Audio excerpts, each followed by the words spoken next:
বাংলাদেশের জনপ্রিয় অভিনেতা আফরান নিশোর অভিনয় মুগ্ধ করেছে ওপার বাংলার তারকা অভিনেত্রী স্বস্তিকা মুখার্জিকে। এক সাক্ষাৎকারে নিজের মুগ্ধতার কথা অকপটে জানিয়েছেন এই অভিনেত্রী। জানিয়েছেন তিনি নিশোর প্রায় সব কাজই দেখেছেন। স্বস্তিকা বলেন, আমি আফরান নিশোর ফ্যান, মানে আমি ওনার খুবই বেশি ফ্যান। আমি ওনার সব কাজ দেখেছি, চরকিতে যেগুলো আছে, হইচইয়ে যেগুলো আছে, সিন্ডিকেট, কাইজার সব দেখেছি।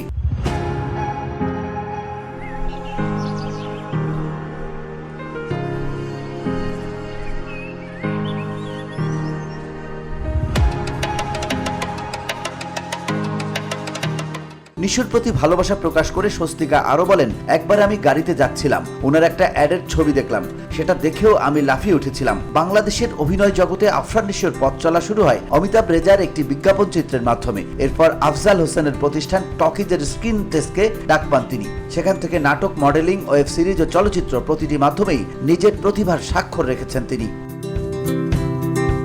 সম্প্রতি শাকিব খান অভিনীত তাণ্ডব সিনেমায় ক্যামিও চরিত্রে অভিনয় করেও আলোচনায় আসেন নিশো।